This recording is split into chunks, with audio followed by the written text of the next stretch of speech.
Hello, my name is Jim Miketo from Forest City Shuffleboard in Cleveland, Ohio, and here are my top 3 tips for starting your own business. Tip number 1, have a passion for what you're doing. You're going to spend a lot of long, tireless hours and put everything you have into whatever it is you're doing. So it's very important that you have a passion for what you're doing. Starting a business demands everything you have, so that's why passion is very important. You're going to have to, there's going to be so many times in a day where you're beating your head against the wall saying, why isn't this working, why isn't that working? And if you don't have a sense of purpose for what you're trying to start or what you're trying to bring off the ground, chances are it's not going to work out. The difference between businesses that make it and businesses that don't is you're probably going to hit a wall at some point, and you need to be able to push through that wall, both mentally and financially. Obviously it can be a drain financially, but you need to have that mental fortitude to just push through and say that no matter what, nothing's going to stop you.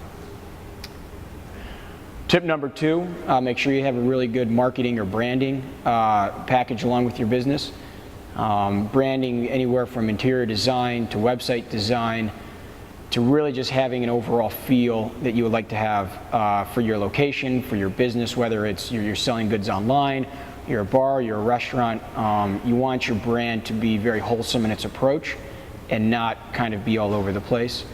One of the main attractions to any business, in my mind, is the feel, is the branding. You know, a lot of times you'll see a lot of very successful businesses that have really mastered the art of branding. Some of the most successful companies you look at today, Nike, Apple, you know, a number of different car companies, they have established a brand, right? And even they've established a brand, they keep working on the brand. So, you know, if you look at, we'll use Apple for instance, everybody knows Apple. You know, they've gone through a number of different iterations in terms of their products and their branding, but it's always kind of remained consistent. You know, it's kind of been the anti, you know, PC, you know, the anti-cell phone, you know, they kind of, you know, with the watches, they really have a clear vision, and it's bringing smart technology to people, in my mind, is what has made them very successful.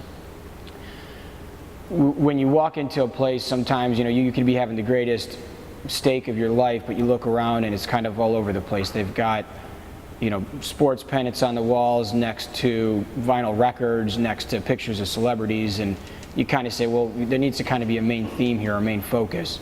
You know, you have to be careful when you do that. A lot of times you can get too carried away with the theme and kind of drown out what it is the business is actually doing.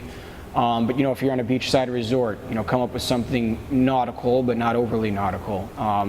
Or if you're starting a shuffleboard club and looking to go vintage varsity, try to really hit on all the little pieces that really evoke a sense of being in an old gymnasium, or being, you know, in that old kind of 1960s, 1970s era of sports. I mean, we all know Margaritaville is a perfect example. They've taken their branding to the extreme. It's been very successful for them, obviously. They have a very loyal following. But again, I can't stress enough the importance of branding and having a consistent, coherent theme throughout the process. And my third and final tip for starting your own business would be to find people who share a similar message, vision as you do, and make sure that you encourage one another. You know, you work together for the common outcome. You need to make sure that the people you align yourself with are people that you trust. You know, everything you're going to pour into this business, you have to be able to leave the business for a day or two. If it calls for it, be able to leave it in good hands. It's kind of like your child. Not really sure you'd want to leave your child in somebody's hands you didn't trust if you had to step away for a few days. So it's extremely important to make sure you have the right team around you and keep looking for it, because again, at the end of the day, it's going to find somebody who cares as much about your vision and your dream as you do. But it's definitely out there, and you got to keep looking till you find it. And those are my top 3 tips for starting your own business. You can find Forest City Shuffleboard through social media and Facebook and Instagram.